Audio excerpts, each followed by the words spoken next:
Bien, bonjour à tous, nous allons passer à la deuxième table ronde qui, à la différence de la première, traitera des nouvelles frontières de l'État social. C'est donc un sujet plus là. Faut que je colle là. Ok. Bien, bonjour à tous. Nous allons passer à la deuxième table ronde qui traitera des nouvelles frontières de l'État social. C'est un sujet donc, comme vous pouvez le deviner, assez vaste et qui aura une vocation plutôt prospective et pratique par rapport à la précédente.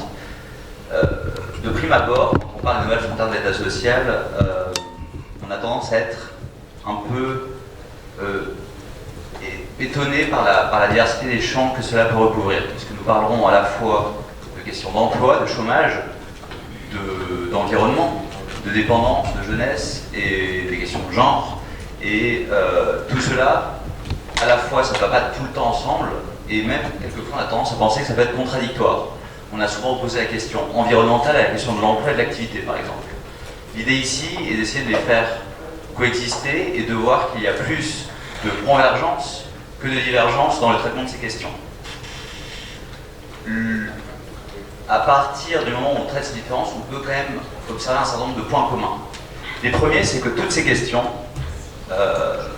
soit sont venues sur la scène politique de manière très récente, soit elles n'ont pas été, elles ont connu un certain nombre de mutations que ni la gauche ni la droite traditionnelle, entre guillemets, n'avaient pu anticiper. Typiquement, l'emploi, les questions d'emploi, d'activité sont au cœur des luttes de gauche de manière traditionnelle, mais il n'a pas été vraiment anticipé les dernières mutations, enfin les récentes mutations du marché du travail, l'ubérisation, toutes les questions des délocalisations, etc. Le logiciel traditionnel de gauche n'a pas réussi à l'aborder ou à trouver des réponses concrètes et efficaces à ce stade. Également, on trouve un manque de réponses convaincantes dans l'approche culturelle de la question.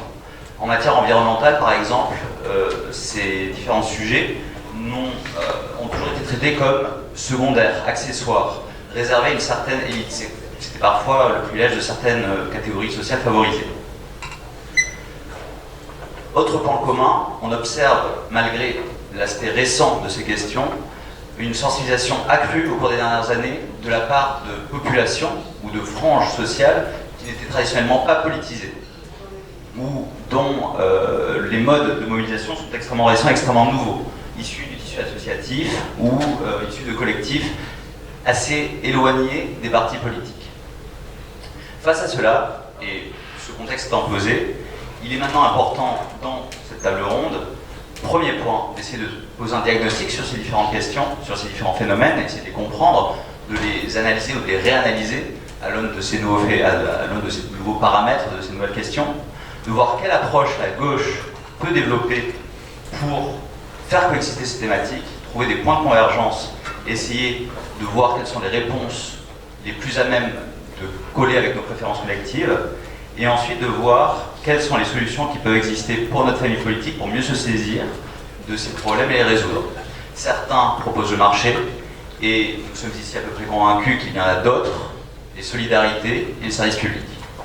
Alors, pour alimenter ce débat-là, nous avons ici aujourd'hui le plaisir d'accueillir Antonin Gregorio. Tu es collaborateur parlementaire au groupe à l'Assemblée nationale, et dans quelques semaines, tu deviendras directeur général de l'association Territoire Zéro Chômeur, et tu pourras nous parler des questions, des problématiques de chômage longue durée. Guillaume Batelier, tu es à la fois professeur universitaire et maire en Haute-Savoie, et tu pourras aborder la question du capital républicain pour la jeunesse. Rémi Lataste, tu es haut fonctionnaire de profession, bandé de cœur, et tu pourras nous aborder, enfin tu pourras traiter avec nous les questions d'avantages climatiques via la prime pour le climat. Et Nina Garnleder, tu es spécialiste des questions de sensibilisation à l'ONU, et tu pourras aborder la question des femmes, du droit des femmes comme une question politique mais également sociale. Et enfin nous pourrons écouter le grand témoin de cette table ronde, Xavier, qui est le président du conseil départemental des Landes, qui pourra traiter avec nous la manière dont les collectivités territoriales sont à la fois des acteurs innovants et des vecteurs de politique sociale en faveur des personnes les plus exclues ou les plus fragiles. Merci beaucoup et je laisse la parole du coup à Antonin pour vous présenter vraiment ces travaux. Bonjour à toutes et à tous, j'espère que vous m'entendez. Merci à l'UFR Gauche pour l'invitation et à Maurice pour son accueil dans ces terres landaises. Moi je suis venu vous parler d'une expérimentation qui s'appelle Territoire zéro chômeur de longue durée. Vous en avez peut-être entendu parler, il y a eu quelques reportages télé ou récents qui ont permis d'en parler. C'est une initiative en fait associative d'Atelier Carmonde et d'autres associations au départ, qui a été après relayée en fait par le politique, et je vais essayer d'être un peu plus positif que la table ronde précédente pour montrer que heureusement quand tout ce petit monde se met autour de la table, des initiatives peuvent fonctionner, et celle-ci fonctionne, qui a été portée par une proposition de loi socialiste, dont d'ailleurs Philippe Martin était signataire, et qui s'appelle Territoire zéro chômeur. L'idée, elle est en fait de remettre à l'endroit ce qui est aujourd'hui à l'envers, c'est notamment nos entreprises. C'est-à-dire partir non pas des besoins des entreprises, mais des besoins et des compétences des bénéficiaires futurs, c'est-à-dire les chômeurs de longue durée. Les chômeurs de longue durée, selon Pôle emploi, c'est les personnes qui sont au chômage depuis plus d'1 an. Nous, on traite plutôt avec des chômeurs qu'on appelle de très longue durée, donc qui sont au chômage depuis plus de 2 ans. L'expérimentation a démarré il y a 3 ans. La moyenne de chômage des demandeurs d'emploi que l'on accueille dans les entreprises à but d'emploi est de 4 ans et demi, 5 ans. Donc les gens, en relation à ce qui fait à peu près, c'est 450 000 personnes en France, hein, quand même. Et donc, on est parti du principe qu'il ne fallait pas aller voir les entreprises et leur demander quels étaient leurs besoins, mais créer nos propres entreprises à partir des besoins et des compétences de ces demandeurs d'emploi autour d'un consensus local. Et la force du projet que l'on a, donc on est sur 10 territoires expérimentaux de taille de communautés de communes, largement soutenus par les départements et nous les remercions, et portés politiquement autour d'un consensus. Alors comment ça fonctionne? D'abord, on fabrique un consensus avec l'ensemble des acteurs locaux, donc à la fois les élus, mais aussi les entreprises et surtout les demandeurs d'emploi de chômage longue durée, en leur demandant finalement qu'est-ce que tu sais faire et qu'est-ce que tu peux faire. Et à partir de là, on identifie aussi les travaux utiles sur le territoire, c'est-à-dire l'ensemble des activités qui sont non pourvues, car économiquement pas viables pour les entreprises classiques, et dont le territoire a besoin. Parce qu'en fait, on a 3 principes qui dictent vraiment la philosophie du projet. C'est 1, personne n'est inemployable, pour peu que les emplois soient un peu adaptés aux personnes. C'est pas le travail qui manque, et c'est pas l'argent qui manque. En fait, il faut construire un consensus local avec l'ensemble de ces acteurs qui permettent de définir tous ces besoins qui sont non pourvus et participer à une nouvelle cohésion sociale sur le territoire. Alors, on l'a fait dans 10 territoires, en créant les comités locaux de l'emploi, et on crée une entreprise à but d'emploi, généralement une association loi de 1901, et les demandeurs d'emploi sont eux-mêmes acteurs en fait de leur parcours. On leur apporte un accompagnement social renforcé et psychologique et une mise en emploi progressive, parce que on se connaît peut-être sûrement autour de vous, les gens qui n'ont pas été au boulot depuis 4-5 ans, ils ne reprennent pas un temps plein comme ça du jour au lendemain. C'est long, il faut prendre le temps, passer par des temps partiels et doucement aller vers peut-être un plein temps. Nous, ce qu'on observe dans les territoires, c'est que les personnes qui sont remises en emploi changent de visage. Je ne fais pas souvent la promotion de reportages télé, mais le dernier zone interdite de M6 sur l'expérimentation, je crois que ce qui est le plus impressionnant dans ces 2 heures d'émission, c'est le visage de Philippe et Robert à la fin, qui est transformé en un an. Par justement, autour notamment de la question qu'on abordera peut-être de la valeur travail et effectivement de la remise en emploi. Après, sur la question, on va me poser la question, mais comment ça marche? Financièrement, comment ça tient votre truc? C'est assez simple. En bon jargon technocratique, on dit l'activation des dépenses passives. Je ne pourrais rien dire. Pour parler français, c'est l'État branche un tuyau financier sur un fonds qui correspond aux allocations que toutes ces personnes, ces demandeurs d'emploi, perçoivent ou auraient perçu. Et en contrepartie, nous leur offrons un CDI au SMIC, au moins au SMIC. Viennent en cela les compléments, notamment les départements, les remercie encore, et un peu de mécénat et un fonds d'amorçage. L'idée était d'expliquer à l'État, et je crois qu'il est en train de le comprendre, que finalement, en gros, un chômage de longue durée coûte, excusez-moi l'expression, j'aime pas trop, mais 18 000 € par an à l'État. Nous, on fait la démonstration que l'expérimentation lui en rapporte 4, c'est-à-dire que c'est 22 000. Donc on est en train doucement d'expliquer qu'en inversant la logique et l'approche, et surtout en étant dans une forme de territorialité, parce que ce qui est intéressant aujourd'hui sur les territoires, c'est qu'on a 5 villes, 5 territoires ruraux, et sur les 5 villes, 2 quartiers politiques de la ville. Et ce qui est très intéressant, surtout dans les territoires ruraux, ça résonne ici, c'est qu'on a une dynamique territoriale forte qui se crée, et surtout un changement de regard sur les chômeurs de longue durée. Sur ces personnes, souvent exclues, et on parlait tout à l'heure un peu des jeunes, et je sais qu'on y reviendra. Moi, je suis très surpris en allant déjà sur les territoires de voir le nombre de jeunes entre 15 et 25 ans, c'est-à-dire des jeunes qui n'ont droit quasiment à rien jusqu'à leurs 18 ans, et de 18 à 25 qui sont sans diplôme, qui sont déjà chômeurs de longue durée. C'est-à-dire qu'ils ont 21 ans, 22 ans, et ils ont déjà pointé à Pôle emploi 3, 4, 5 fois, et ce depuis 2, 3, 4 ans, et ils ne perçoivent absolument rien.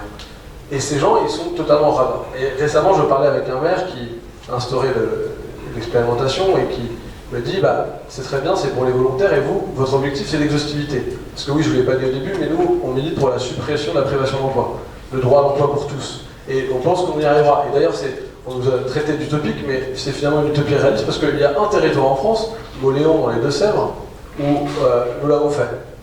Il n'y a plus de chômeurs de longue durée sur ce territoire. En stock, en flux, malheureusement, des gens y reviennent, et doucement, mais on n'a plus de personnes au chômage de longue durée sur ce territoire. Voilà.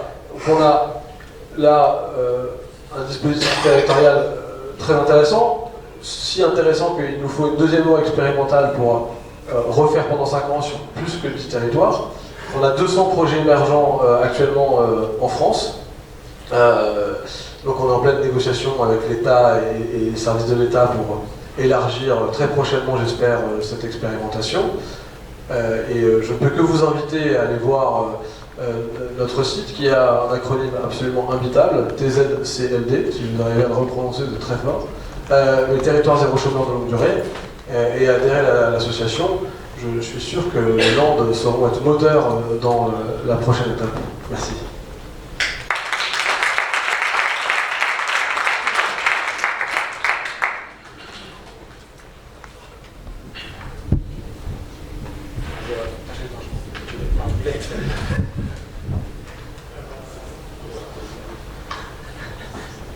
Le sifflet. Bonjour à tous. Donc, Guillaume Atelier, je suis maire effectivement d'une commune en Haute-Savoie depuis 11 ans, depuis universitaire à Genève.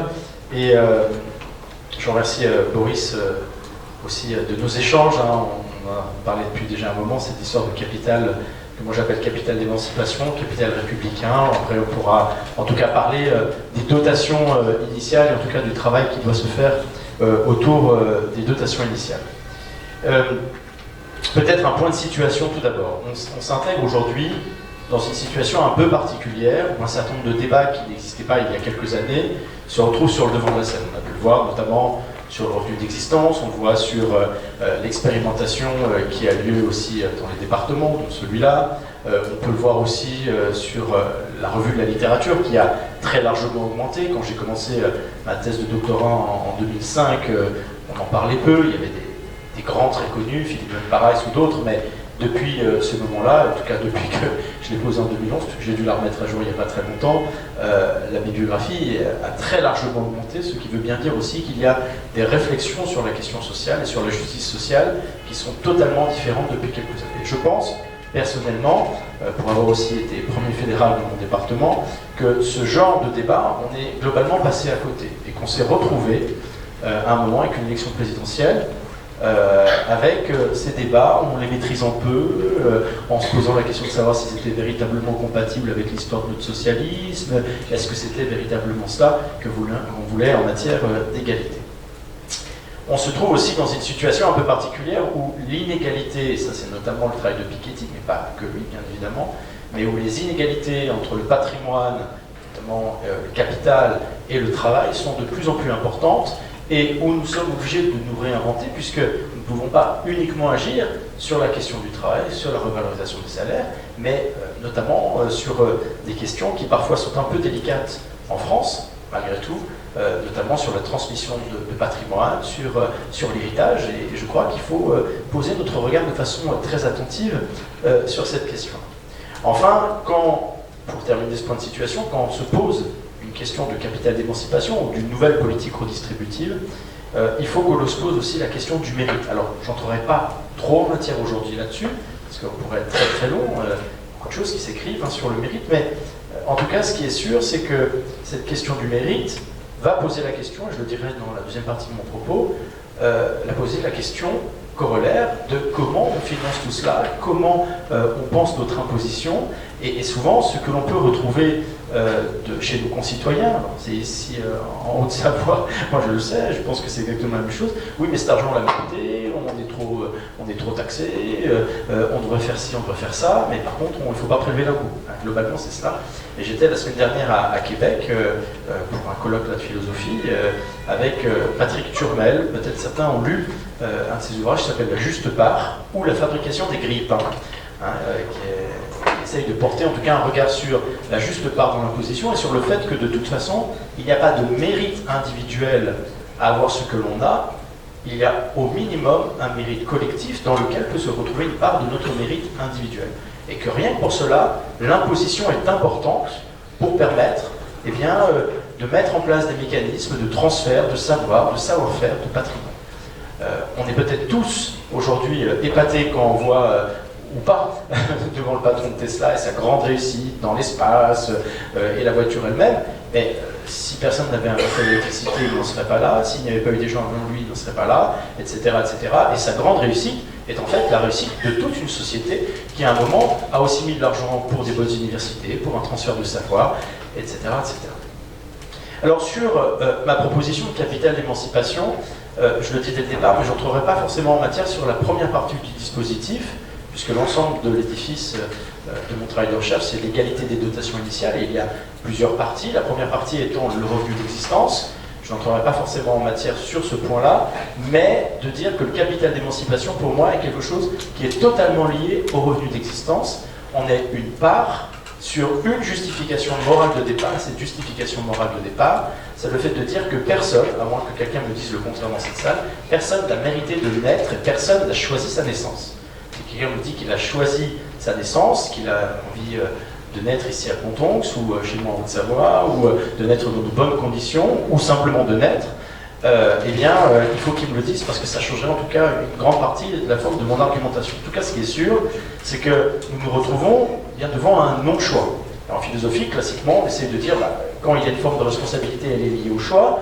Quand il y a des formes qui ne sont pas des formes de responsabilité complète, ce sont parfois les formes liées à la circonstance et par exemple la mise en place d'un mécanisme assurantiel qui permet de régler les questions à la circonstance. Et donc, sur cette justification morale de départ, c'est là où je tire et le revenu d'existence et le capital d'émancipation vers, en tout cas au maximum, vers l'égalité de droit, c'est-à-dire vers un droit quasi constitutionnel ou constitutionnel suivant les régimes. Il faut se dire peut-être au départ qu'un certain nombre de droits qui, eux, sont donnés à notre naissance, le droit de vote, même si on l'exerce plus tard, le droit à la liberté d'expression, même si aussi globalement certains les exercent plus tard, ou d'autres droits qui sont ensuite constitutionnalisés ou qui prennent des formes constitutionnelles comme le droit au logement, le droit à un toit, qui se retrouvent aussi sous d'autres gouvernances sur des droits plus fondamentaux, les droits de l'homme et autres, sont des droits que nous devons et que nous devrions pouvoir réaliser. Or, la question économique est souvent liée à la seule question du travail. Et quand je dis travail, d'ailleurs, je vais peut-être tout de suite enlever ce mot, en tout cas à la question de l'emploi salarié. Parce qu'il faudra encore déterminer ce qu'est la notion de travail et comment on peut l'envisager. Et qu'à partir de ce moment-là, si on tire le concept, le plus proche possible de l'égalité de droit, on considère assez rapidement que même la question économique n'est plus forcément une zone d'influence unique liée à l'emploi salarié. Et si on veut, en tout cas, s'en convaincre, on peut tout à fait, et il faut aussi, nous, en tant que socialistes, on soit en capacité de réinverser parfois les tendances. On pourrait être aussi en capacité de dire que ce n'est pas simplement d'un côté l'utilité économique et l'utilité sociale, mais que c'est bien l'utilité sociale qui, à un moment, peut déterminer une forme de l'égalité économique. Cette inversion-là, parfois on en est, à mon avis, aussi prisonnier. Un exemple tout bête, demandons à l'ensemble des bénévoles en France de faire une grève un jour et regardons comment le pays fonctionne. Et ensuite, posons-nous la question de savoir si ces gens-là, d'une certaine manière, ne travaillent pas. En tout cas, ce qui est sûr, c'est qu'il y a une véritable part d'utilité économique, là où parfois nous ne mettons pas forcément de valeur. Alors le capital d'émancipation, quand je disais qu'il était avec le revenu d'existence, c'est que pour ma part, je considère que le revenu d'existence devrait, en tout cas philosophiquement, pouvoir être donné à la majorité, et que le capital d'émancipation est une hypothèque de cet argent depuis la naissance, ou du moins d'une part de cet argent depuis la naissance. Tout ça, bien évidemment, discutable. Moi, je le mets au niveau de ce que coûte un enfant. Sur certaines études, 300 € dans une famille. 300 € capitalisés de 0 à 18 ans, en poussant peut-être le mécanisme un peu plus loin dans le mécanisme français sur le compte personnel d'activité, c'est-à-dire une capitalisation sur ce compte personnel. Ce qui permet quoi? Ce qui permet de porter à 18 ans un capital qui peut être libéré. Et c'est un droit, ça n'est pas quelque chose que l'on doit parce qu'il y aurait une contrepartie, c'est un droit inhérent comme d'autres droits. C'est une capitalisation qui est portée. Alors, la grande réflexion que j'ai pu avoir la semaine dernière à ce colloque de philosophie au Québec, c'était, j'ai opéré pour la première fois, parce que ce n'était pas forcément mon idée, la rencontre, ou du moins j'essaye maintenant de travailler sur la rencontre entre ce que j'ai construit dans mon travail de recherche sur ce que j'appelle l'individu bénéficiaire, c'est-à-dire celui qui reçoit finalement des dotations, ou qui à un moment, je ne sais pas, en tant que chômeur, eh bien, a l'ensemble de ses droits qui lui sont donnés, cet individu bénéficiaire, mais aussi l'individu contributeur, puisque j'étais souvent avec des philosophes de l'impôt, et c'est vrai que quand on se rencontre, eh bien, parfois on a d'autres croisements. Et plus, en tout cas c'est le début de cette réflexion, plus l'individu bénéficiaire est proche de l'individu contributeur, au moins philosophiquement, au moins économiquement, plus il y a de chances qu'il y ait un consentement à l'impôt, c'est-à-dire un contrat social renouvelé, et plus il y a de compréhension. Et pour ce faire, et en essayant de mettre ensemble cette question de l'héritage, si on considère que l'héritage aujourd'hui est un véritable problème en termes de transmission des inégalités, c'est sur cette part-là qu'il faut agir. Et donc, par exemple, c'est ce que dit l'économiste Atkinson, c'est qu'à un moment, on ne peut pas laisser se creuser de telle manière les inégalités, au point que la société peut se retrouver dans une difficulté, même une fragmentation sociale, qui fait même que la démocratie se retrouve en danger. C'est ce que dit aussi Catherine Audard, la traductrice de John Rawls. Certains connaissent cet excellent philosophe, j'espère en tout cas, quand elle dit que plus il y a ces mécanismes-là, plus il y a des tentations à l'oligarchie, nous en avons parlé tout à l'heure, et plus il y a un risque, alors, guerre civile bien évidemment en fin, ou en tout cas des mouvements qui peuvent être parfois délicats pour la démocratie, comme ça peut être le cas avec les Gilets jaunes.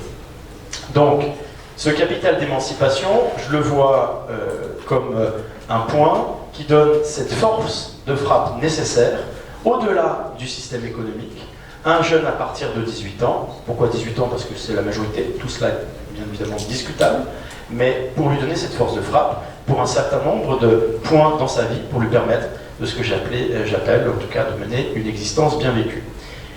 Ça ne vient pas de nulle part. Cette question-là est déjà traitée dans les années 90-2000 par le philosophe juriste Ackerman et Alstott à l'université de Yale, notamment sur l'imposition sur l'héritage, 2% prélevés sur la fortune, 2% prélevés sur les plus grosses fortunes, qui permet de générer un capital de 80 000 $ donné en deux parties, 40 000 et 40 000, sous condition d'un certain niveau d'études, à l'ensemble des jeunes américains arrivés à majorité. Donc ce travail ne vient pas de nulle part. Ackerman et Alstott restent globalement des libéraux dans leur appréciation, c'est-à-dire en gros, chez l'argent, puis après, on vous a donné toutes les capacités pour le faire, donc débrouillez-vous. Moi, j'essaie aujourd'hui de réfléchir, dans une vision plus républicaine, à pas forcément des contreparties, puisque je le dis, c'est un droit, mais en tout cas, des conditions essentielles qui permettraient de bien utiliser ce capital. Aujourd'hui, par exemple, je pense qu'il faut davantage réfléchir à une part non monétarisée du capital d'émancipation qui pourrait s'organiser autour de droits de tirage sur la formation, droit de tirage sur le logement, c'est-à-dire qu'une part du capital pourrait se délivrer pour acheter un logement, mais ne serait pas délivrable pour autre chose, etc., sans possibilité forcément de conversion. Je pense, et ça sera pas très loin ma conclusion, je pense en tout cas que ça change des conditions sociologiques et psychologiques. Moi je viens d'un milieu populaire. Si à 14-15 ans, j'avais su que je pouvais avoir un capital d'émancipation, je pense que j'aurais fait d'autres choix. Mes choix ne sont pas les mauvais, mais malgré tout, ils ont parfois été plus difficiles. Une belle université à Genève, mais par exemple, qui n'était pas loin, mais je n'aurais pas pu me déplacer forcément à Lyon ou à Grenoble, où j'aurais eu beaucoup de difficultés économiques pour pouvoir faire mes études. Là, j'ai eu du bol, c'est un effet d'opportunité, mais cet effet d'opportunité n'est pas l'égalité, c'est un effet d'opportunité qui est apporté par un contexte particulier. En tout cas, en tant qu'ado, ma condition psychologique aurait totalement changé, et je pense que pour des enfants de milieu populaire, elle peut très clairement changer leur façon d'appréhender leur entrée dans le monde adulte. Et puis, du côté des parents, je ne vais pas faire pleurer dans les chaumières, c'est pas le but aujourd'hui. Moi, je suis orphelin de père, ma mère est handicapée, donc les conditions socio-économiques ne sont pas extraordinaires, mais ma mère, à un moment, elle s'est dit, ça va être compliqué pour moi de me saigner pour que tu fasses tes études, d'une certaine manière. Moi, je n'ai pas forcément envie que les parents se saignent pour que leurs enfants puissent réussir. J'aimerais qu'il puisse y avoir une forme d'indépendance à ce projet de vie. Bien sûr, nos parents doivent être derrière nous, ils doivent nous aider, ils doivent nous apporter les meilleures conditions. Mais je pense que la condition d'indépendance économique est une condition fondamentale, en tout cas au niveau psychologique, pour les uns et pour les autres. Je terminerai et je conclurai là-dessus. Un des propos et une des conclusions qu'il y a eu au colloque aussi la semaine dernière, je m'en réfère beaucoup parce qu'il est tout frais, et c'est vrai qu'il y avait un bon niveau à ce niveau-là, et j'essaie de vulgariser au maximum ici, mais c'était aussi la question de la sémantique. Et je considère plus, en tant que socialiste que philosophe, que la plupart du temps, les socialistes, on a perdu la bataille des mots. On s'est fait imposer des mots, on les a pris. Une fois, je vois que Boris, dans le projet que tu as donné là, au Parlement, tu parles d'égalité des chances et conditions de vie ou quelque chose comme ça. En tout cas, il y avait marqué égalité des chances. Le mot égalité des chances, par exemple, a posé beaucoup de problèmes chez nous. C'est un terme libéral, il ne faut pas l'utiliser, etc., etc. Moi, je considère, par exemple, en tant que socialiste, l'égalité des chances, elle ne pose pas de problème, à la seule et unique condition qu'on ne s'arrête pas à elle. Et qu'on aille plus loin, qu'on la dépasse. Mais au même titre que l'égalité de droit ne pose pas de problème. Voilà. Mais il faut aller plus loin, il faut la dépasser. Et souvent, et c'est là où on arrivait, par exemple, aux conclusions la semaine dernière, on finissait tourner en rond sur la question de la sémantique. On est assujetti à l'impôt.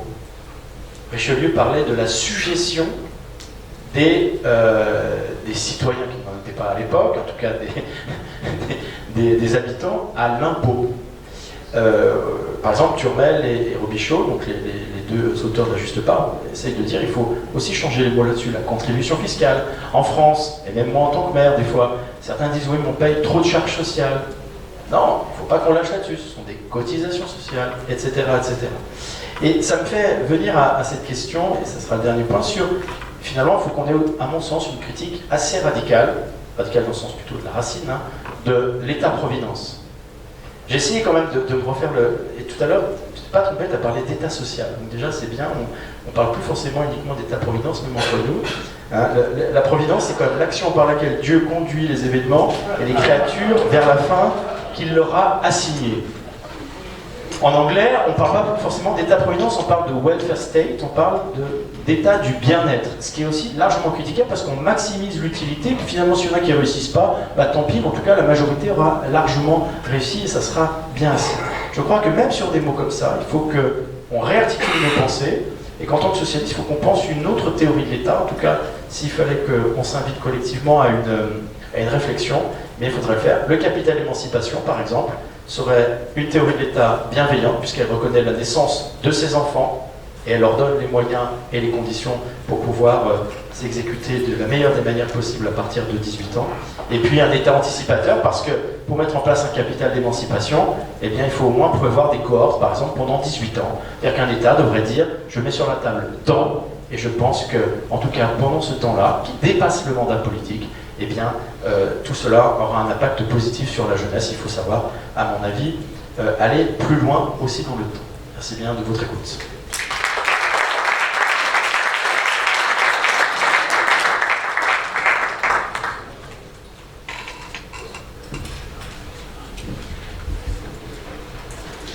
Bien, bonjour à tous. Alors, moi pour ma part, il m'a été demandé d'intervenir sur une petite idée qu'on a cultivée il y a quelques mois, mais je voudrais d'abord repartir du début de la réflexion de ce projet. Quel est-il? Je pense que, je parle sous le contrôle évidemment de Boris, c'est de dire comment pourrait-on, avec tous les technocrates qui peuplent un petit peu comment pourrait-on réinventer l'action publique? Et comment faire en sorte que nous fassions naître des programmes d'action, des idées qui soient réellement impactantes à grande échelle, à l'échelle de la vie de l'ensemble des citoyens. Ça, c'était un petit peu une question, une grande question de l'action publique qui traverse notre histoire depuis évidemment des décennies, qui renvoie au plan, et se dire comment justement on peut transformer, on peut essayer de transformer, même si le mot est un petit peu galvaudé par les temps qui courent, comment on peut transformer les choses. Et à côté, aujourd'hui, comme hier, comme en 45, mais aujourd'hui les défis sont nouveaux, on a de nouveaux défis qui sont posés. On parle beaucoup d'écologie, on parle beaucoup d'inégalité. Et l'idée, c'est de dire comment, par-delà, derrière les discours, on peut faire quelque chose de très concret, de très réel, et qui permette vraiment de rentrer dans une nouvelle dimension de l'action publique. Et alors là, la première idée qui est venue, c'est comment pourrait-on essayer de faire une grande mesure, à la fois écologique et sociale, qui concerne tous les Français. Alors là, évidemment, on s'est dit, et d'ailleurs c'était les idées au départ poussées par Boris, de dire on va faire exactement comme la dotation civile, on va faire une grande dotation écologique pour que chaque Français puisse avoir un pécule, 20 000, 30 000 euros, et qui lui permette réellement d'investir dans des travaux écologiques. Voilà. Le problème de cette première idée, c'est la calculette. En fait, quand on fait un premier calcul, on se dit, oh là là, on arrive vite à des sommes comme 350, 380 milliards, on dit, ça va être vraiment un truc compliqué à en mettre en œuvre, il ne suffit pas de rêver, il faut faire. Rêver, les effets décident mieux que les parents. Et alors, on s'est dit, qu'est-ce qu'on pourrait essayer de mettre en place, quelque chose qui soit très concret, qui touche au quotidien les Français. Alors, figurez-vous qu'en France, on a un peu plus de 60 millions, on s'est intéressé à quelque chose d'assez, qu'on connaît d'ailleurs dans les Landes, quand je rappelle mon grand-père qui allait chercher son bois pour se chauffer, ça s'appelle la précarité énergétique. Et la cause, le premier chantier qu'on appelle la transition énergétique, le développement durable, avant le transport, c'est l'énergie, c'est la maison. C'est la maison. Et notre idée, enfin l'idée que nous portons, c'est de dire, je ne vais pas dire en même temps, j'ai failli faire, mais je ne vais pas dire en même temps, et de dire une mesure qui à la fois transforme de manière profonde le bilan énergétique du pays et qui en même temps, je l'ai dit, en même temps permettent à chacun des Français de réduire sa facture énergétique et de vivre mieux, et en même temps qui apporte une réponse tout à fait concrète en termes d'emploi, ben, on a essayé d'investir cette mesure. Cette mesure, elle est assez simple. Cette mesure, elle est assez simple. Aujourd'hui, il y a des gens beaucoup plus, évidemment, savants que moi heureusement, qui ont dressé ces calculs. Aujourd'hui, on considère que pour atteindre un niveau de performance énergétique qui repermette d'avoir un équilibre énergétique du point de vue de la consommation, de la réduction de l'énergie de pétrole, on considère qu'il nous faut à peu près par an, entre 20 milliards d'investissements, dont 8 milliards qui portent sur les maisons. Et l'idée, en fait, elle est d'offrir, alors je reviens juste dans les chiffres, en France, plus de 60 millions de Français, il y a 12 millions de foyers qui sont précaires énergétiques. 12 millions. On ne parle pas de quelques-uns, on parle de 12 millions. Et c'est 8 millions de passoires énergétiques. Ces 8 millions de passoires, on peut les retrouver dans les Landes, au fin fond de village, on peut les retrouver, je ne sais pas, j'imagine le quartier du Sablard à Dax. Je ne sais pas pourquoi, c'est lui qui me vient à l'esprit, on peut les retrouver également en région parisienne, on les retrouve partout. Et l'idée est de dire, écoutez, on va faire une mesure, on va mettre un pécule à disposition de tous les ménages, et grâce à ce pécule, les ménages vont pouvoir rénover énergétiquement leur maison. Alors, rénover énergétiquement la maison, ça veut dire quoi? Ça veut dire doubler les murs, faire de l'isolation extérieure, ça veut dire changer sa chaudière, ça veut dire pouvoir faire la rénovation des combles, des choses très très simples, des choses que vous avez tous peut-être fait ou pas, mais la question c'est que ce programme qui est mis en action, ça permet à la fois, ça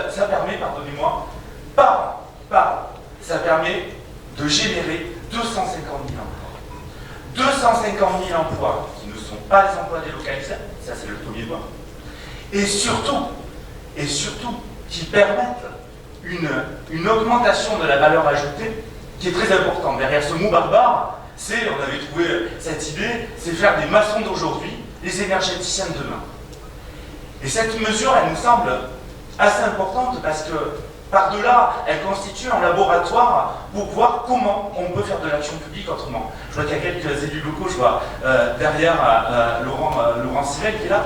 C'est vraiment une dimension qui est intéressante parce que sa mise en œuvre, ce n'est pas l'État national qui l'apporte, ce sont les ménages et les collectivités derrière. Alors, je vous dis très très simplement comment ça fonctionnerait. Je vois Thierry qui commence à me regarder avec le regard perçant, il se dit quel est le rôle du conseil départemental là-dedans. Est-ce que je vais être mobilisé? Mais oui, bien sûr. L'idée, c'est que tous les ménages feraient auditer, regarder leur bâtiment pour savoir est-ce que oui ou non ils ont besoin d'une rénovation thermique, et puis après, exactement comme un grand plan, nous agirions de manière progressive. D'abord, notre priorité, pendant 5 ans, elle serait portée uniquement vers les passoires thermiques, c'est-à-dire ceux qui ont le plus besoin. C'est une mesure de justice fiscale. Derrière, il y a de justice sociale, pardonnez-moi, derrière ces 12 millions de Français. Pendant 5 ans, notre action est portée sur eux, sans interdire les ménages qui veulent avoir recours à ce dispositif, qui sont plus solvables, qui ont plus de moyens de mettre en œuvre ces chantiers. Et puis après ces 5 ans, chacun des ménages pourra avoir droit à ce capital, qui est environ de 15 à 17 000 euros, pour pouvoir entreprendre ces travaux.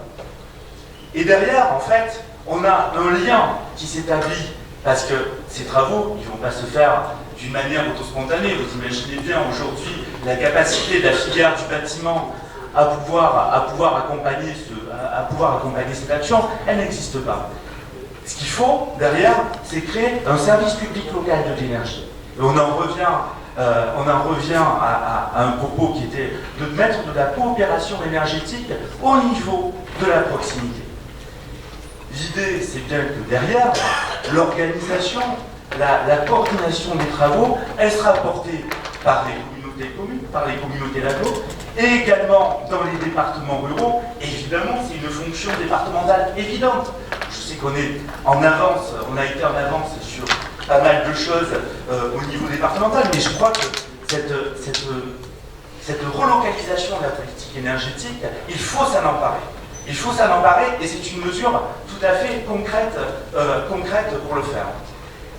Derrière, je n'épiloguerai pas sur les aspects techniques de la mesure, derrière ça veut dire comment on refait de l'action publique.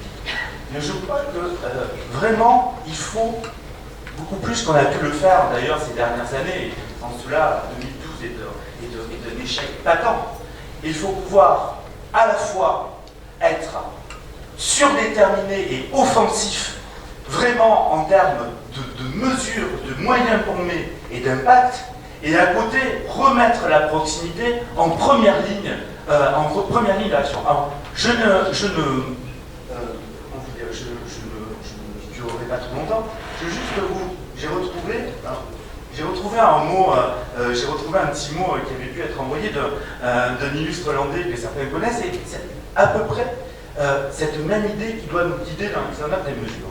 Je vous lis. Alors, cher Président, comme l'actualité le démontre, et indépendamment du contexte qui pèse, évidemment, je suis persuadé que la détermination, voire la surdétermination, est essentielle dans le jugement que nos concitoyens feront sur l'action publique. C'est pourquoi je souhaitais que le Président de la République, s'il le juge utile, puisse profiter du bicentenaire, je passe le point, du bicentenaire de la Caisse des dépôts pour annoncer un plan massif de construction des logements sociaux nécessitant 3 milliards de fonds propres, blablabla. Malgré les réticences de la technostructure, si on veut, on peut résorber le déficit de logements sociaux que la République traîne depuis 50 ans, peut-être un bon sujet.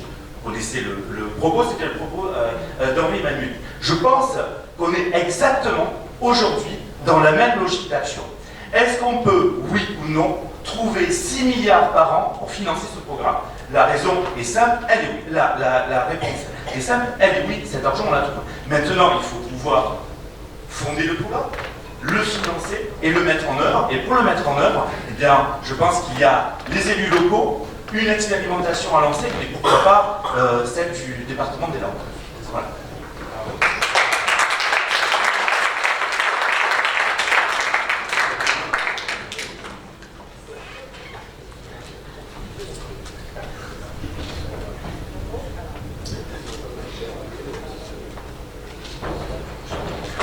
Bonjour à tous, merci à l'hémisphère gauche pour l'invitation. Ok, pardon, c'est bon là. Et à Boris et son équipe pour l'accueil. Je remercie aussi le monsieur ici présent qui a tout à l'heure fait une remarque sur la parité. Et en fait, je suis ici justement pour répondre un peu à cette remarque et montrer en quoi c'est une question fondamentale pour la gauche et une question qui en fait est à la fois politique et sociale, et non pas seulement minoritaire et sociétale comme elle est trop souvent considérée. Donc voilà, en fait la question des femmes est donc considérée comme secondaire en fait depuis assez longtemps dans la tradition marxiste par exemple. Elle est vue aussi aujourd'hui par beaucoup comme étant responsable de l'abandon, enfin peut-être plutôt de la mise de côté de la question sociale depuis les années 80, notamment par le Parti socialiste. Et donc un peu responsable de la déconnexion avec les électeurs. Parce que en fait on se serait trop concentré sur des questions de minorité et donc des questions minoritaires. Et donc qui ont créé ce sentiment de déconnexion. Et elle serait en fait au profit de questions annexes. Moi, je pense justement l'inverse, puisque je pense que c'est une question donc, sociale, car partout, les femmes seront les plus vulnérables des vulnérables. Dans les cas de crise humanitaire ou de catastrophes écologiques, de tsunamis, de tremblements de terre, etc., un peu ailleurs dans le monde, les femmes sont touchées de façon absolument disproportionnée. Tous les rapports, notamment de l'Organisation pour laquelle je travaille aux Nations Unies, le montrent, puisqu'elles sont affectées bien plus économiquement, en étant très souvent les personnes en charge des revenus du foyer, et donc de l'alimentation des enfants, des de la prise en charge des personnes âgées, etc. Mais aussi parce que les violences sexuelles augmentent de façon considérable dans les cas de crise. Donc on voit que déjà, par exemple, au niveau international, les femmes sont toujours plus touchées en cas de catastrophe. Dans le cas de la France, s'intéresser aux femmes, c'est voir que 80% des familles monoparentales sont constituées de mères, c'est voir que 80% des temps partiels sont dévolus aux femmes, donc que non, ce n'est pas une question annexe, c'est une question vraiment sociale, et qu'en réalité, prendre en compte en fait, la question des femmes et changer la vie spécifique des femmes en répondant à leurs besoins spécifiques, c'est en fait répondre à un besoin qui touche toute la société.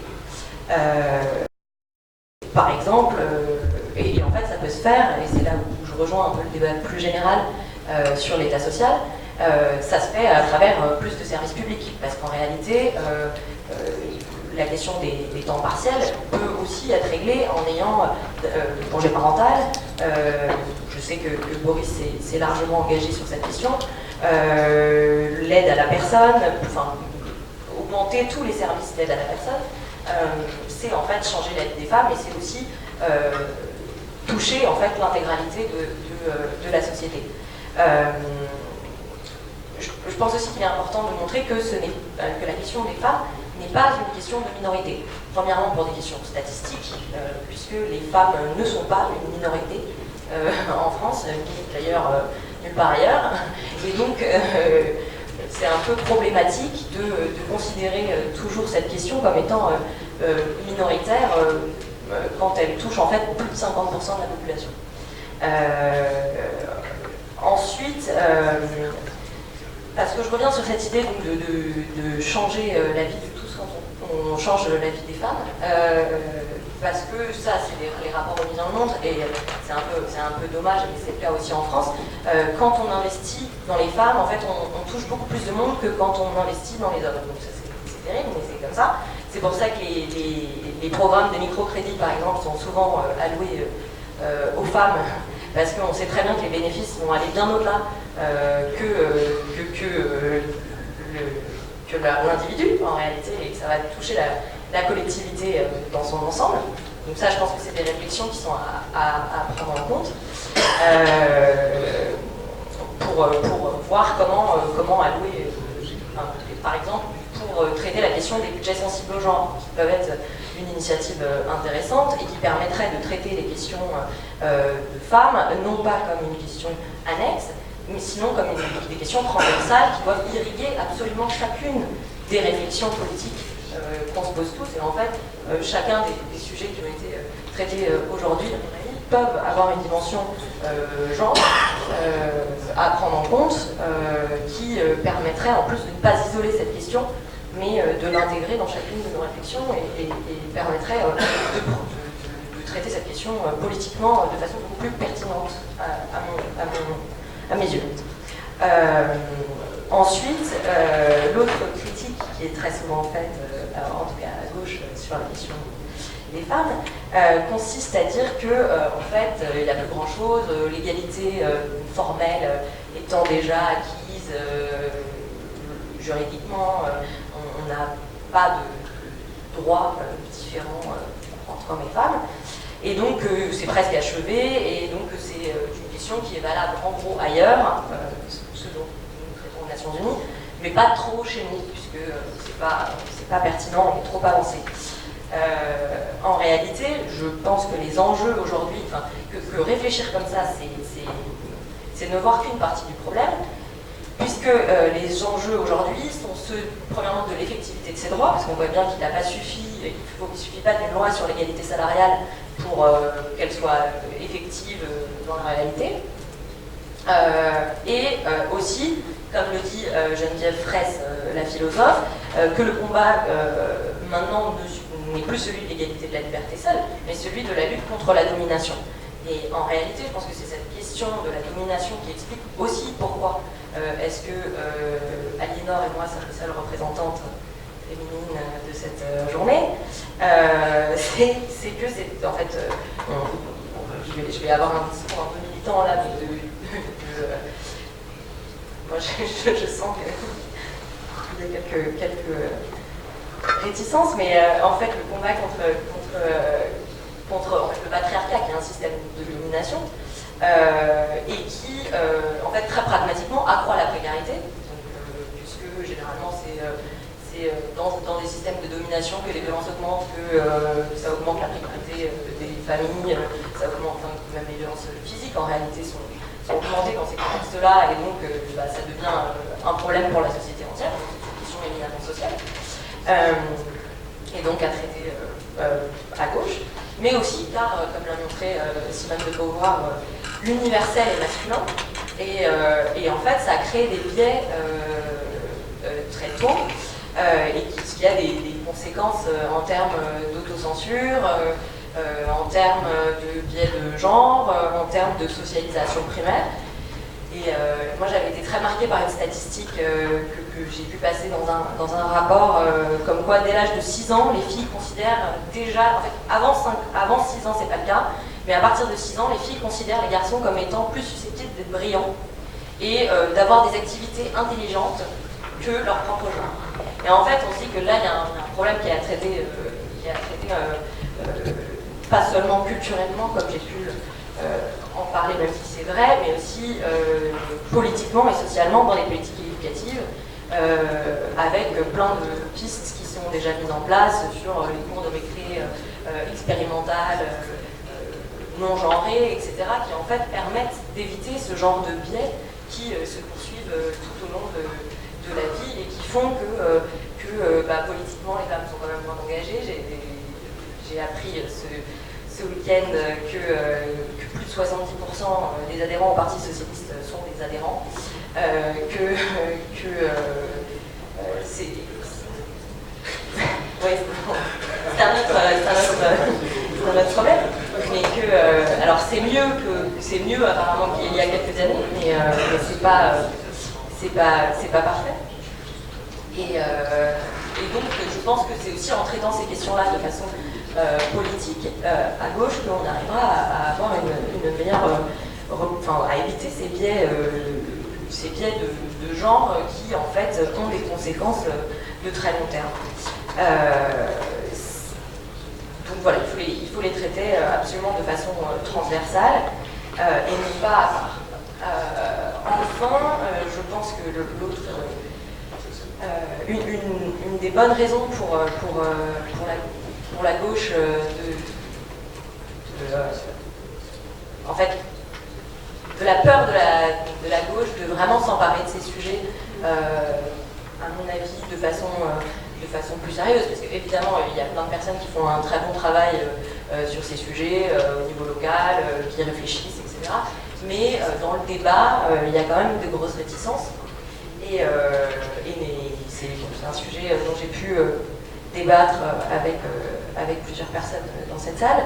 C'est en fait la peur, très souvent à gauche, de perdre le caractère universaliste, qui est un des socles en fait depuis la Révolution française à gauche, pour entrer dans des revendications en fait individuelles, très souvent assez anglo-saxonnes, par le biais notamment, en fait, ça concerne le débat avec l'intersectionnalité.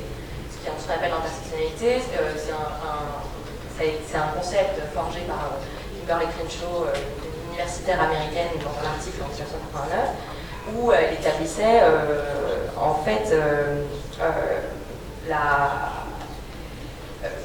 elle expliquait que des personnes subissaient simultanément plusieurs discriminations, et dans le cas des Afro-américaines, de sexisme et racisme en même temps, et donc qu'on ne pouvait pas traiter ces questions indépendamment et qu'il fallait les traiter comme elles étaient, c'est-à-dire traiter le problème de cette intersection des discriminations subies.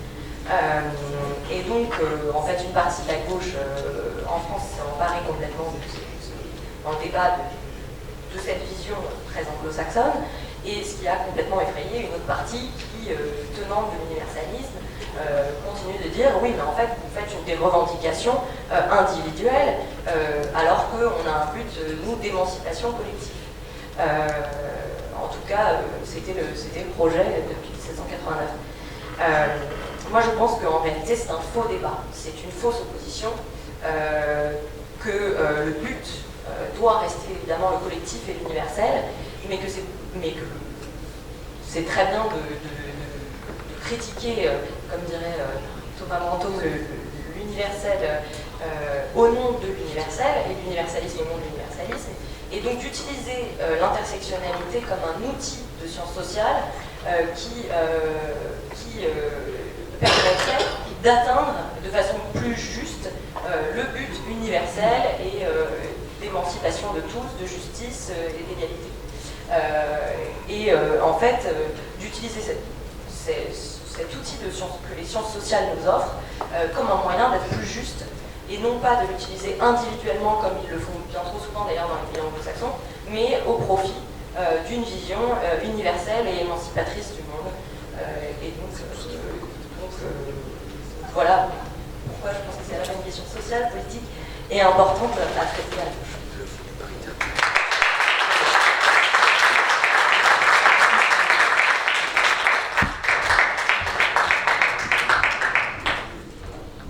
Bon, ça va être compliqué, hein. Ça va être d'autant plus compliqué que c'est vrai que toutes les interventions qu'il y a eu, je pense qu'il faut qu'on se pose la question, quand on est un élu local, comment transposer des concepts aussi intéressants tels que vous les avez développés. Est-ce qu'il y a des applications locales? Et est-ce que une collectivité territoriale d'un rang départemental, par exemple, parce que bon, c'est celui que je représente, peut être en capacité d'être un acteur de lutte contre les inégalités, parce que c'est quand même, pour moi, la lutte fondamentale à mener quand on est de gauche. Et est-ce qu'on peut y avoir concrètement des résultats qui sont appréciables par les bénéficiaires ou par la population en général? Et je pense que c'est déjà, quand on est un acteur politique, c'est essayer à tout moment de savoir si la proposition qu'on va porter, l'action qu'on va faire adopter, elle aura cet impact-là, et quelques années après, vérifier qu'il n'y a pas eu de déviance. Alors c'est vrai que le département des Landes, sur la présidence d'Henri Emmanuelli, et même par ses prédécesseurs, a souvent été plus qu'un laboratoire, mais un lieu d'expérimentation avant que les lois d'expérimentation existent. Alors je vais essayer d'illustrer le propos par quelques actions concrètes qui ont marqué peut-être un petit peu le département et qui peut peut-être le singulariser par rapport à d'autres territoires en France. Et est-ce que quelque part, pour rejoindre un petit peu la table ronde précédente, est-ce que quand on est réellement socialiste dans l'action, est-ce que quelque part on fidélise aussi les gens qui bénéficient de ces politiques sociales et quelque part est-ce qu'ils s'évadent moins vers des votes différents? Le résultat des européennes, en ce sens, n'est pas quand même très convaincant pour la démonstration que je vous propose d'essayer de faire. Donc, en quoi le département des Landes s'est singularisé? Tout d'abord, sur la politique, par exemple, des personnes âgées. Vous ne trouverez pas dans les Landes un seul établissement d'hébergement pour les personnes âgées dépendantes privées. Pourquoi? Parce qu'on considère que déjà c'est embrumer l'esprit du gestionnaire que de penser qu'il faut qu'il délivre 20% de rentabilité à la fin. Et donc déjà, quand on lui supprime cette réflexion, ça lui permet de se consacrer sur son métier, c'est-à-dire d'accompagner réellement les personnes âgées. Et donc, le président de département, dans les Landes, n'a jamais accordé un seul agrément à un seul établissement, donc privé. Il y a donc aujourd'hui dans ce département exclusivement des EHPAD publics qui sont gérés soit par des CCS, soit par des CIS, soit par l'hôpital. Et il y en a 5 qui sont sous statut associatif et qui suivent la politique du département. Mais pour faire cela, il fallait aussi qu'on accompagne à l'investissement. Et le département des Landes finance à hauteur de 15% tous les projets d'investissement, ce qui permet qu'aujourd'hui la quasi-totalité des EHPAD ont été totalement modernisés et les conditions d'accueil sont tout à fait conformes normalement aux attentes que peuvent avoir les personnes âgées. Mais ça ne suffit pas.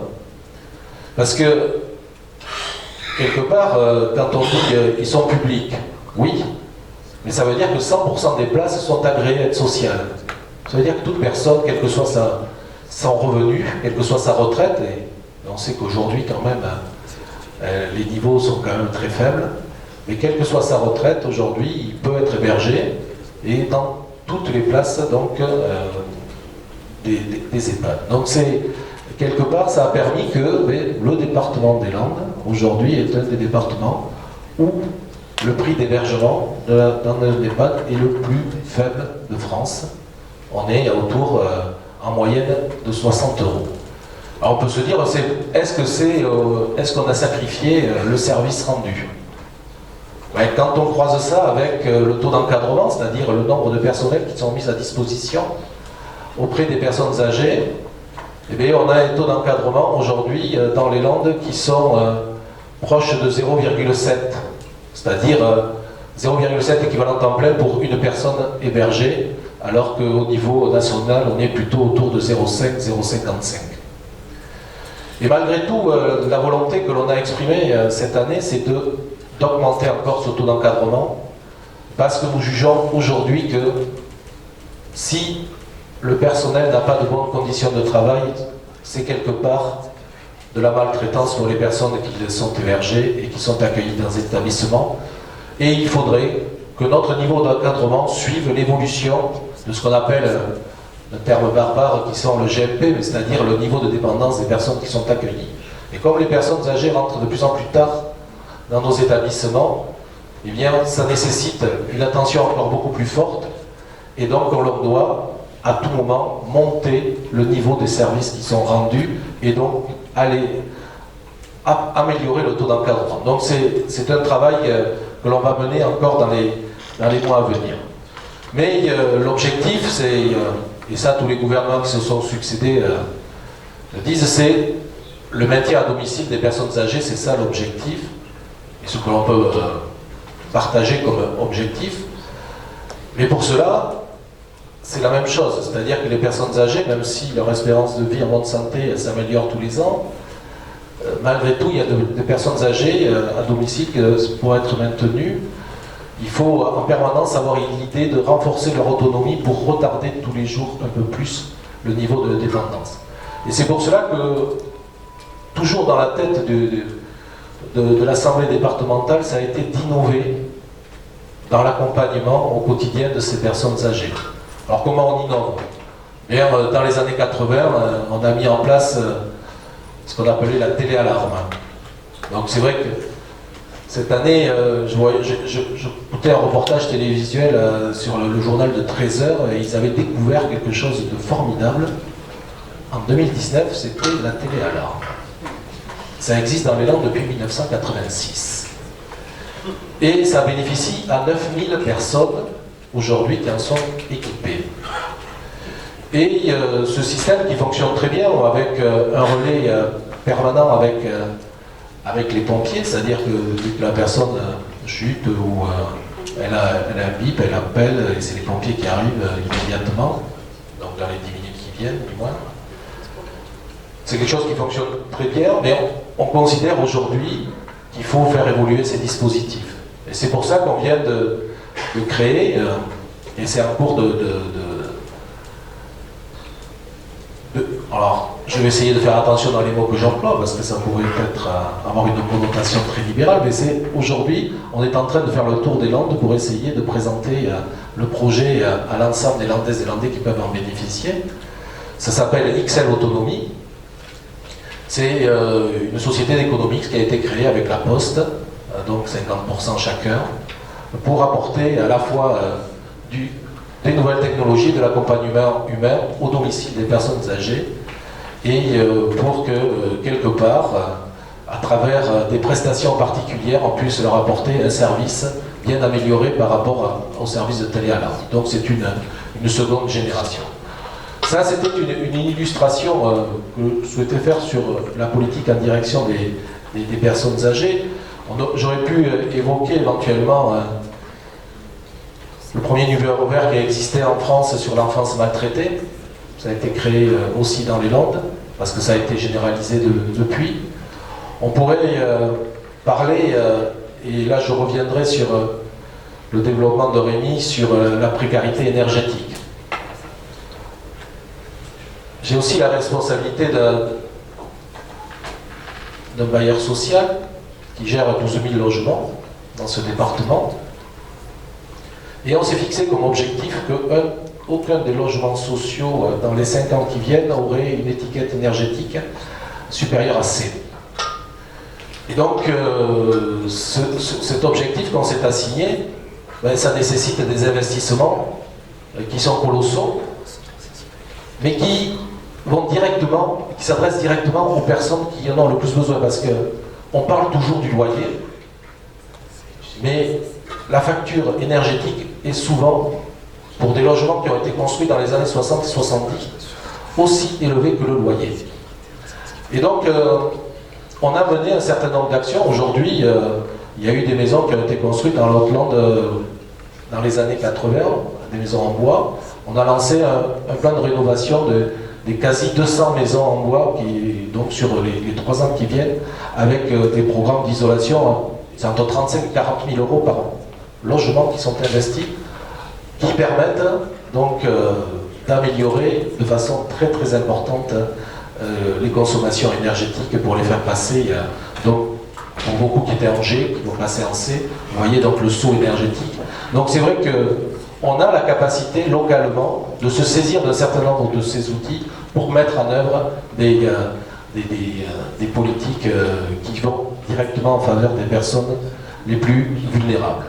Parce qu'un département comme le nôtre, mais sa vocation, ça se traduit dans son budget, c'est 55% qui est tourné vers l'action sociale, mais c'est pour apporter de véritables réponses. Et ce qui est le plus paradoxal ou inquiétant, parce que c'est que ces personnes à qui on s'adresse, vers qui toutes ces actions sont menées, mais quelque part, souvent, où elles n'en ont pas conscience, où on n'arrive plus à leur parler, où elles n'en comprennent plus le sens, et quelque part, elles se réfugient, pour revenir à la question initiale, soit dans l'abstention, soit dans le vote protestataire, et que tout ce qui est terrible dans un territoire comme le nôtre, avec tout le maillage de services publics que nous mettons dans les Landes, parce que c'est vrai que vous aurez compris, on favorise le service public par rapport au profit privé, eh bien, tout ce maillage territorial, malgré tout, si on le traduit d'un point de vue de résultats électoraux à un moment donné, eh bien, c'est dans les territoires les plus éloignés aussi, alors que nous maintenons le service, alors que tous les services de l'État ont disparu. C'est-à-dire qu'on pourrait faire référence au maillage des casernes de pompiers. On a maintenu les casernes de pompiers partout. J'ai inauguré tout l'après-midi un centre médico-social. Il y en a 27 aujourd'hui dans les Landes. C'est-à-dire que le maillage est vraiment très très ferme pour que tous les travailleurs sociaux soient au plus près de l'action sociale. Et même malgré tout, c'est dans les endroits les plus reculés que souvent le vote protestataire fleurit le plus. Donc on a un travail inlassable à mener pour convaincre que la lutte contre les inégalités sociales, ça passe par l'action publique, certes, mais aussi par beaucoup de pédagogie et de communication, afin que les premiers bénéficiaires de l'action que l'on mène en aient totalement conscience et qu'ils sachent qu'ils sont nos priorités et non nos oubliés. Et donc c'est ça qu'on aimerait faire passer comme message. Et moi je vous remercie pour votre initiative, parce que au-delà de tous les concepts que vous nous amenez à traiter aujourd'hui, je crois aussi que vous témoignez qu'il y a de la vitalité à gauche, de l'inventivité à gauche, et qu'il y a surtout des valeurs qui ne nous ont toujours pas quittés, et que même si nos militants sont masculins et particulièrement âgés, eh bien, vous démontrez aujourd'hui que la ressource est là et que l'avenir est prometteur. Merci à vous.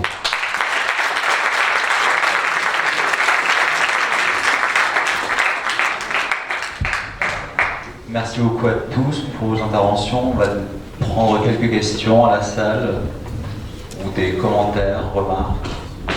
C'est juste une petite remarque corrective, parce que j'ai douté sur le chiffre que je t'avais donné. Précisément, c'est 64% des militants sur PS.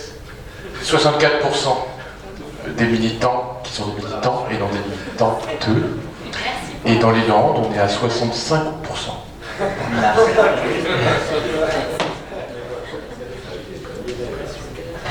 C'est important la précision.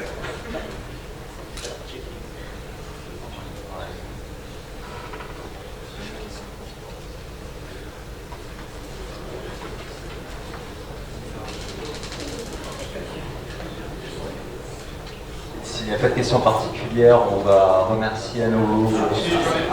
Pardon. C'est pas une question, c'est une remarque. Pareil. C'est ce que disait notre président de ce département, que la satisfaction des gens qui reçoivent de l'action sociale émanant de la collectivité départementale n'en ont pas forcément conscience et n'apportent pas de reconnaissance. Je pense, tout en disant, ce qui est totalement vrai, que l'État se retirait de ces zones sinistrées.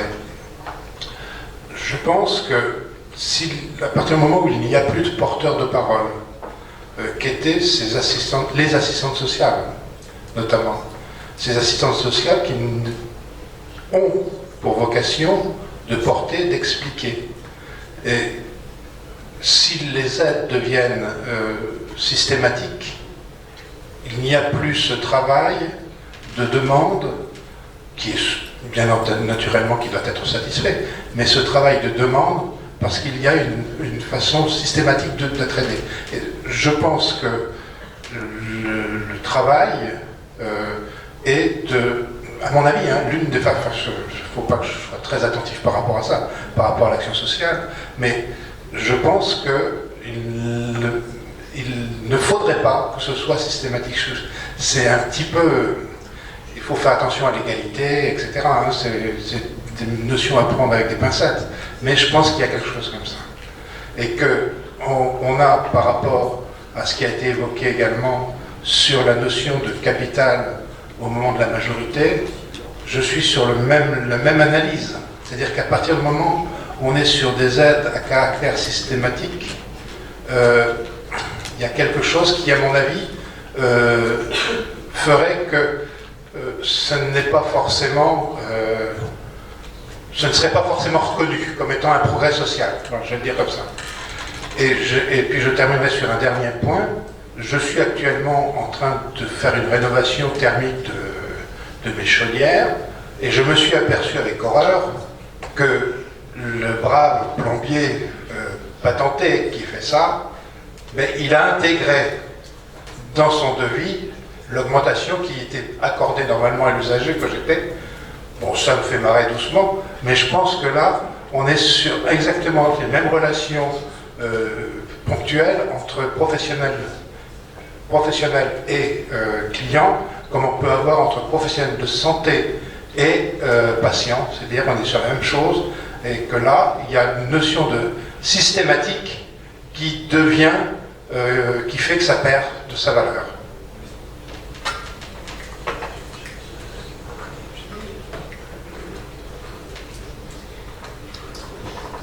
Oui, moi j'avais une question par rapport à l'intervenant sur le territoire zéro chômeur.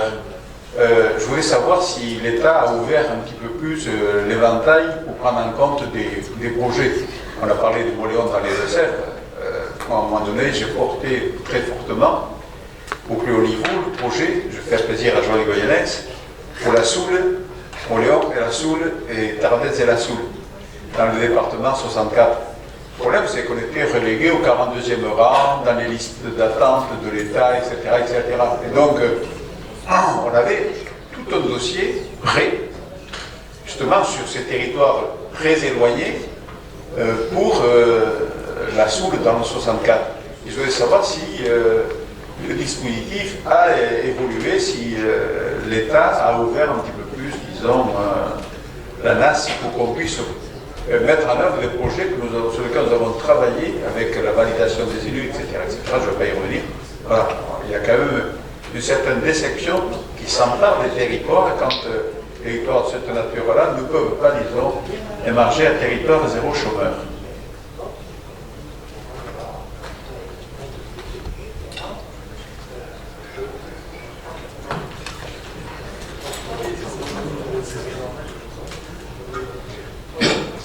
Merci pour vos interventions. Il me semble qu'on n'a probablement pas fini de réfléchir à l'interrogation sur les notions de travail et d'emploi. Et vous l'avez dit, un chômeur, ça coûte plus cher que de lui donner du travail. Et quelqu'un a dit, je crois, l'an dernier ou il y a 2 ans, il faudrait peut-être arrêter d'en finir avec de vieilles idées qui ne fonctionnent pas depuis 40 ans. Moi, le chômage, j'en entends parler depuis 1974. Alors, je me demande, dans cette disparition de la distinction, en considérant davantage que le travail chez soi ou chez les autres, sans passer par l'emploi, c'est quelque chose de très important, si on ne pourrait pas essayer d'avancer vers l'idée qu'on peut donner aux gens qui savent faire des choses, travailler sur leur maison, sur la maison des autres, on peut leur donner de l'argent pour qu'ils travaillent, on peut les aider à acquérir des matériaux. Il me semble que ça irait dans le sens, d'abord, d'un revenu, d'existence, que ça permettrait d'accélérer le mouvement de la rénovation thermique des maisons, etc., etc. Qu'en abolissant la distinction travail-emploi, on diminuerait aussi le caractère lancinant du chômage, et que d'une certaine manière, on réunirait aussi les questions du social et de l'écologie telles qu'on les entend aujourd'hui. Il me semble qu'il faudrait qu'au Parti Socialiste, on essaye d'avancer dans ces réflexions-là, parce qu'après, bien évidemment, il faut mettre les choses en musique. Merci. Moi aussi, merci pour vos interventions. J'ai adoré toutes les propositions très concrètes. Je vous dis bravo, et puis j'ai appris plein de choses. J'ai des questions pour 3 intervenants. Antonin, d'abord, est-ce que sur la mesure du territoire zéro chômeur, tu préconises une logique de localisme pour être au plus près du terrain, ou tu peux quand même l'articuler avec l'idée du national pour répondre à l'égalité? Ça, c'est la question pour toi. Pour Nina, la question c'est, est-ce que tu penses que, il faut qu'il y ait un ministère des femmes ou pas, un peu comme on dit que l'écologie devrait être dans tous les ministères, est-ce que la question des femmes devrait être dans tous les ministères, il ne faudrait pas? Et question 2, s'il y en a un, ministère de la question des femmes, est-ce qu'il faut qu'il soit nécessairement donné à une femme parce que ça permettra une visibilité et une connaissance des choses, ou au contraire, est-ce que ça c'est un peu aussi du réductionnisme de la cause? Et Monsieur Fortinon, elle est un peu large, mais donc vous nous avez apporté beaucoup de choses sur la question locale. Moi, je travaille sur la question quand même nationale, et je voudrais savoir, est-ce que vous avez l'impression que le réinvestissement local se fait nécessairement au détriment du national, que les gens ont besoin de local, ou est-ce que vous arrivez en bon républicain à ne pas tomber dans un excès de localisme dans ce cas-là qui finit par avoir un rejet du national absorbant, abstrait et négatif. Oui, moi j'ai une question pour Guillaume Matelier sur la dotation. Enfin, dans les débats qui nous traversent, nous, sur cette question, on se demande, quand on discute avec certains amis très républicains, très socialistes, qui nous disent donner de l'argent, à quoi ça sert? Il y a des grands services publics nationaux, l'État est là pour accompagner les besoins en éducation, en santé, etc.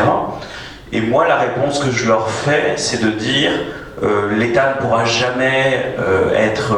Enfin, les besoins individuels sont irréductibles à l'action de l'État, et donc cette dotation, elle permet d'être interstitielle, c'est-à-dire qu'elle vient là où l'État ne peut pas aller dans les problématiques individuelles. Et en même temps, ça rentre en contradiction avec ce que vous nous dites, parce que vous nous dites il faut les flécher. Il faut flécher la dotation vers des sujets particuliers, c'est-à-dire, je ne sais pas quel est le détail, le niveau de fléchage que vous imaginez.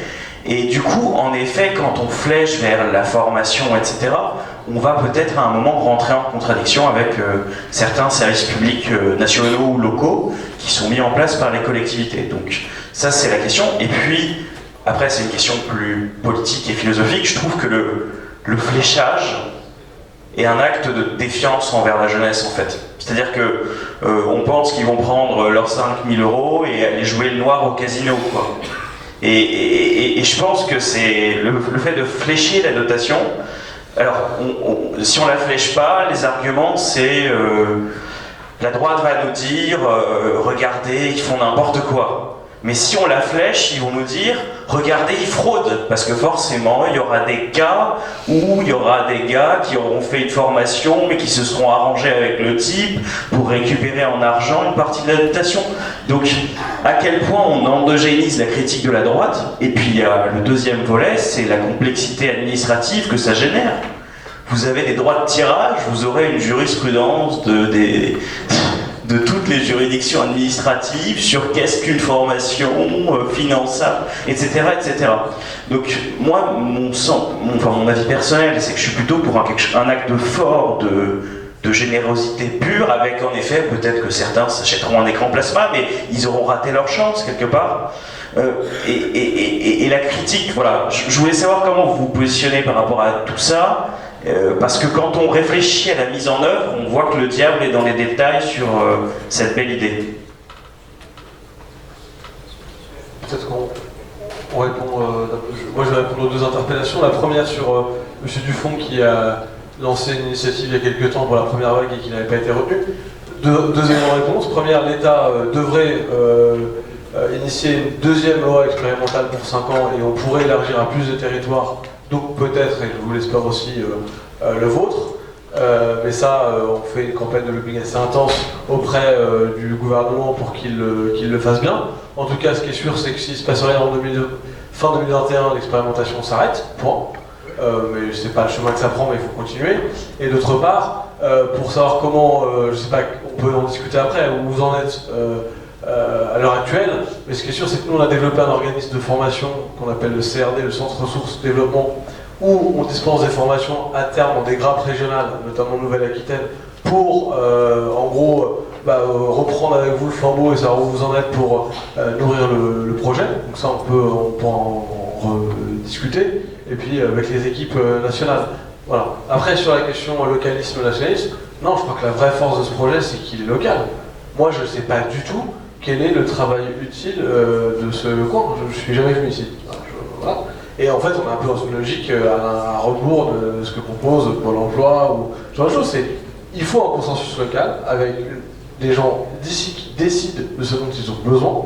Après, évidemment, et c'est aussi notre rôle au niveau de l'association, c'est un pilotage national pour accompagner les territoires, proposer des outils nationaux qui sont nécessaires et continuer surtout ce travail de conviction, parce que derrière les associations qui ont fait ça, c'est pas un énième dispositif d'insertion par l'activité économique. C'est vraiment créer des travaux supplémentaires sur un territoire avec un vrai objectif de droit à l'emploi pour tous. Et c'est un combat philosophique, et c'est à l'association de continuer à porter. C'est d'ailleurs ce qui justifie qu'on a d'une part un fonds d'expérimentation présidé par Louis Gallois, purement public, et que l'association, présidée par Laurent Branguillot, ancien parlementaire, est totalement indépendante financièrement. On n'a que de l'argent d'association ou de mécénat. Voilà, et c'est pour garder cette indépendance et continuer à porter ce combat, parce que on sait que ça va être quand même un peu long. Voilà. Et je dérange juste sur une question qui m'était pas destinée, mais quand même, le reproche qui pourrait être fait aux dérives, notamment d'utilisation d'un capital de nation, c'est les mêmes critiques qui avaient été portées à l'encontre de la loi de 2014 sur le compte personnel de formation. On a bien vu qu'après, avec le registre national des certifications professionnelles et les décrets bien appliqués, grosso modo, les dérives, elles sont quand même assez limitées. Mais c'était pas pour moi. Oui. Est-ce que je pourrais intervenir pour la question du premier interlocuteur qui vient de répondre à 2 questions sur le zéro... Allô? Oui, c'est pour lui. Pour les territoires zéro chômeur dans les territoires ruraux, je voulais vous poser la question. Je vous ai entendu répondre aux questions, et puis je rebondis sur la question du monsieur qui était devant moi, savoir si sur les outils vous avez abordé le sujet des tiers-lieux. Ouais, on les a abordés, enfin, ça fait un an, on a un groupe de travail sur cette question. Est-ce que ce ne serait pas des outils qui seraient à disposition des milieux ruraux pour pouvoir justement développer votre zéro chômeur, votre idée? Si, je vous le confirme. Parce que je pense qu'il y a un essor qui se fait au niveau national, voire même au-delà des frontières, sur cette idée de tiers-lieu qui est en train de prendre du développement. Je vous le soumets. Rapidement sur les questions, juste pour répondre à monsieur, c'est les mêmes réponses qu'on peut avoir sur les revenus universels, revenus d'existence ou autres. Ce ne sont pas des aides sociales. C'est un droit. Et à partir du moment, plus, en fait, l'idée est celle-ci, plus on rapproche cette question et les conditions socio-économiques du droit, plus on a de chances de déterminer que c'est un progrès social. Et donc, peut-être pour conjoindre, parce que ce que disait tout à l'heure le camarade à côté, c'est pas toujours évident quand il y a des concepts, etc., de relier la politique locale. Moi j'essaye toujours, parce qu'en étant maire et philosophe, c'est pas. Il faut essayer de faire des fois le grand écart. Mais dans nos CCS, puisque le maire est par essence président d'un CCS, aujourd'hui on se retrouve devant quoi?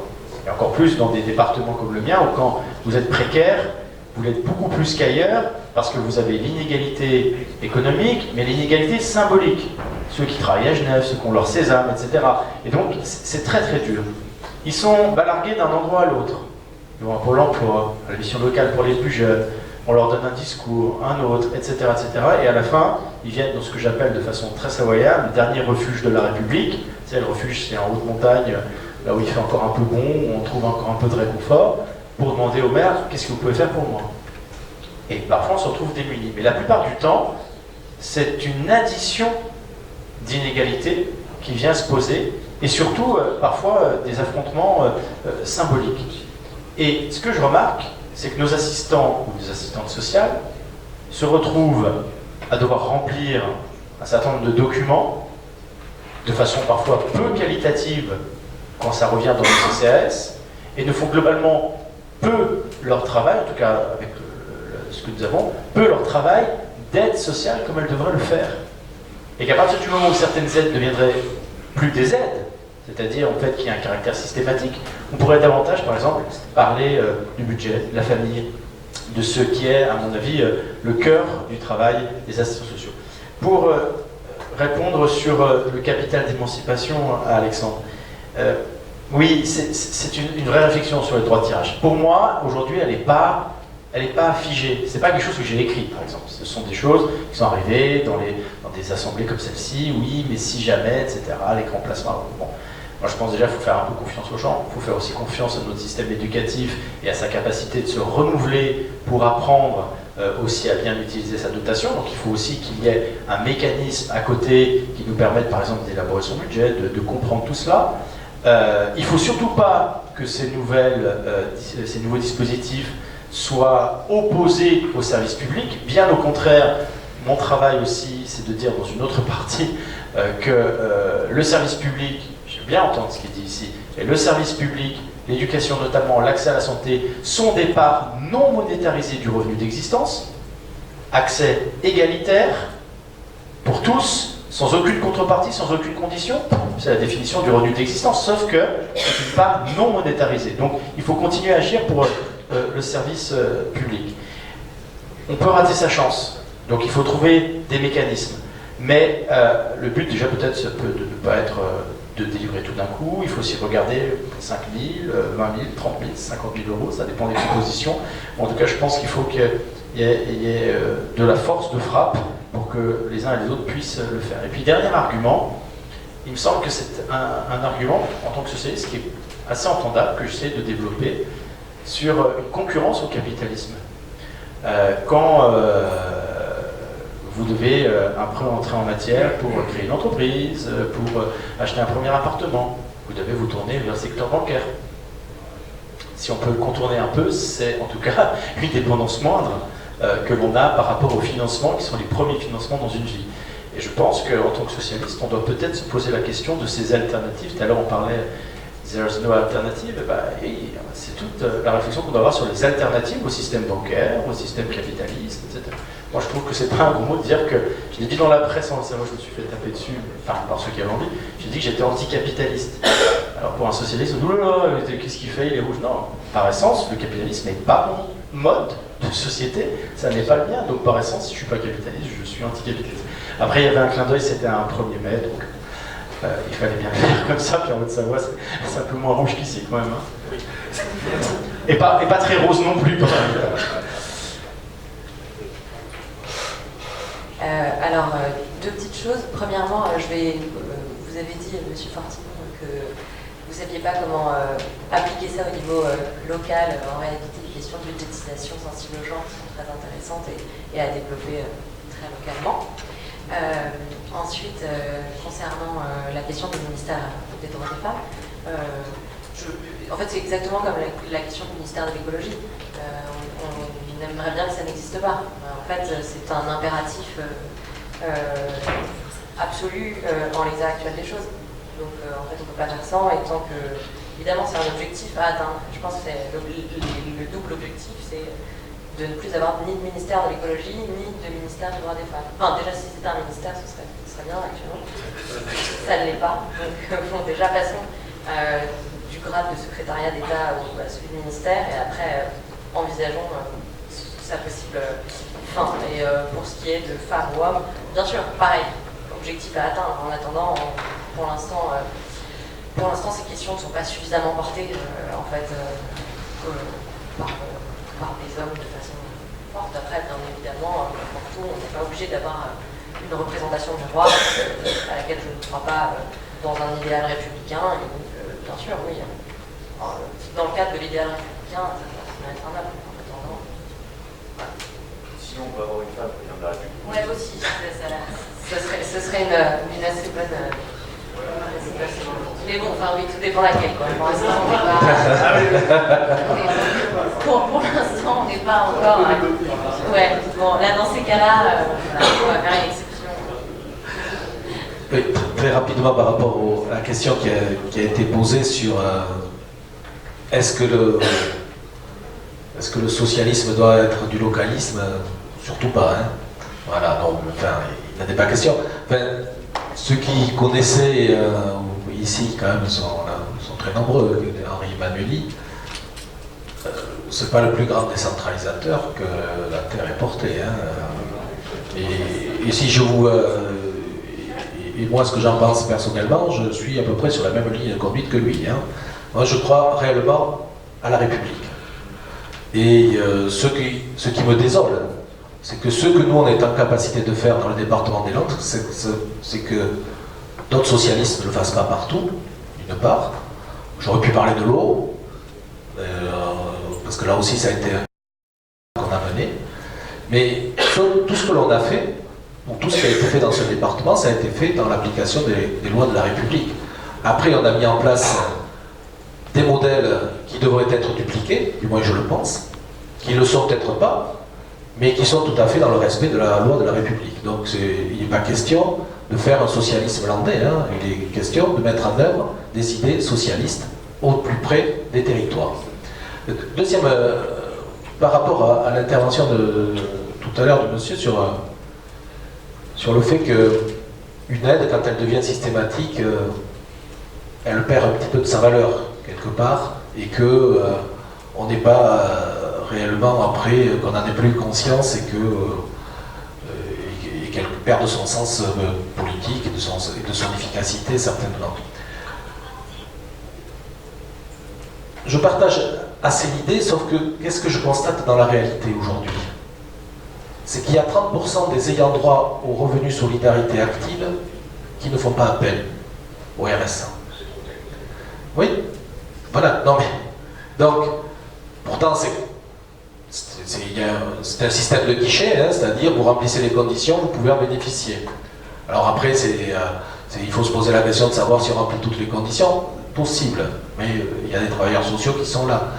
Et aujourd'hui, la question du revenu de base ou du revenu d'existence, c'est aussi quelque part d'apporter une réponse à cette grande précarité et à ce niveau de pauvreté extrême que vivent un certain nombre de populations, et particulièrement les populations les plus jeunes. Parce qu'on est quand même dans des taux de pauvreté dans les populations les plus jeunes qui sont quand même très très importants. Et le revenu de base ou d'existence peut être une réponse aujourd'hui, malgré tout, pour tout ce non-recours. Ce que n'est pas, pour faire un parallèle, le revenu universel d'activité tel qu'il est proposé par Emmanuel Macron, parce qu'il veut résoudre le problème à budget constant. Quand vous voyez qu'il y a 30% des gens qui aujourd'hui ne font pas appel, ça veut dire quand même que si vous faites le budget constant et que vous servez les 100%, ça va être relativement compliqué. Donc c'est pour vous dire, je comprends le principe que vous énoncez, mais aujourd'hui, c'est que les politiques sociales que l'on met en œuvre, même dans des territoires comme le nôtre, ils ne touchent pas toujours leur cible, et peut-être qu'aussi c'est un travail que l'on doit mener, revoir un petit peu tous ces dispositifs afin de toucher quand même 100% de la cible et non aujourd'hui 60 ou 70%.